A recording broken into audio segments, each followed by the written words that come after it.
बेर चढ़ाने का बड़ा महत्व है। यहाँ चढ़ाते हैं कि नहीं चढ़ाते? चढ़ाते हैं। शिवरात्रि के दिन बेर चढ़ाने का बड़ा महत्व है। और शिवरात्रि पर चढ़ा हुआ वो बेर उठाकर ले आइए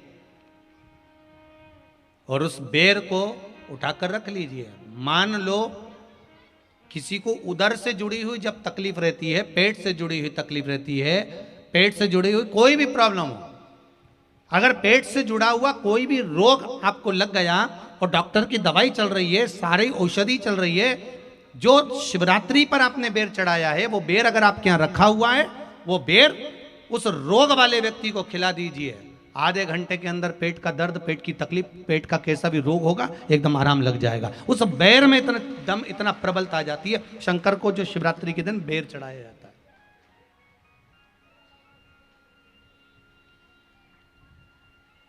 भगवान शिव पर समर्पित हुआ वो बेर का इतना महत्व महाराज।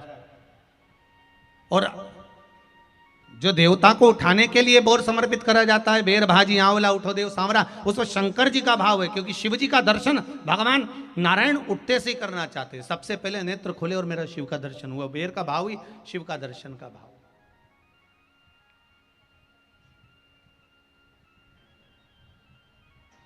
कितनी बड़ी औषधि होगी बेर के अंदर, जरा देखिएगा कि मेरे राम जी शबरी अम्बा के दरवाजे पर पहुंचे।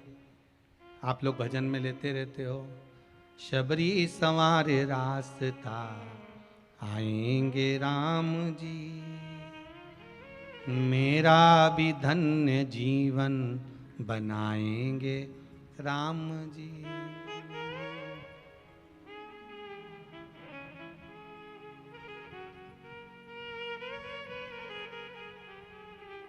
और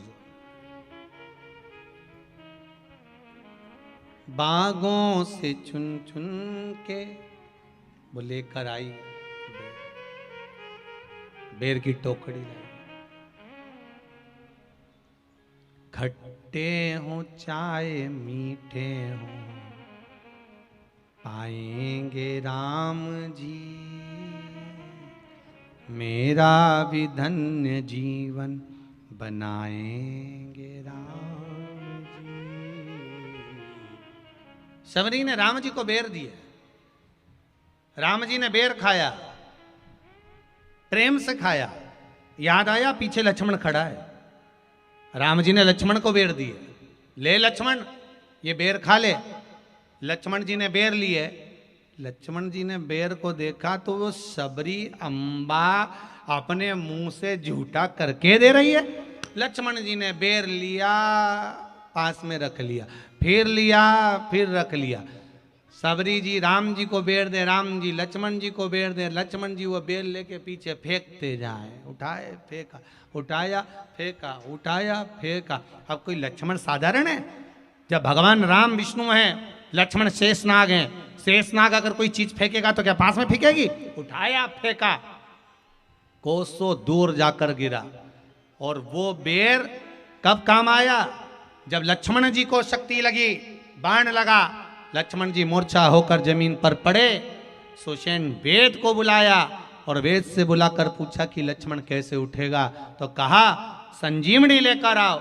संजीवनी लेने के लिए भेजा। तब संजीवनी लेने के लिए जब श्री हनुमान जी महाराज गए, संजीवनी बूटी जब लेकर आए और लक्ष्मण जी को जो दी, तब राम जी पहचान गए ये संजीवनी कोई दूसरी नहीं है। लक्ष्मण जी को जो बेर खाने को दिया था वो बेर फेंक दिया था, उसी बेर की पत्ती है जिसको निचोड़ निचोड़ कर लक्ष्मण जी को खिलाना पड़ी है। तो राम जी रोते रोते बोले पहले ही खा लेता तो खाना नहीं पड़ती। कोरोना का टीका पहले ही लगवा लेता तो दादा निपटता ही नहीं। लगे तो खाया ही।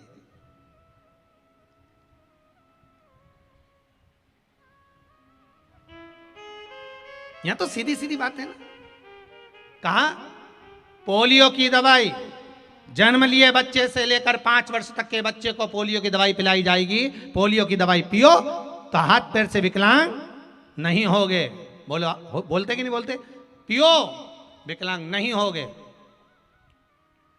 जो नहीं पिएगा वह हाथ पैर से विकलांग हो जाएगा। उसी तरह शिव महापुराण की कथा, जिसका जन्म नहीं हुआ, जो माता के गर्भ में है, उससे लेकर जो मर रहा है उस तक के व्यक्ति को सुनाई जाएगी। पोलियो की दवाई नहीं पियोगे, हाथ पैर से विकलांग हो जाओगे। शिव महापुराण नहीं सुनोगे तो काम, लोभ, विषय, आसक्ति से विकलांग हो जाओगे। इसलिए सुनो, ये सुनने का विषय है, इसको श्रवण करना, हमारे जीवन में उतारना, ये मिलेगी।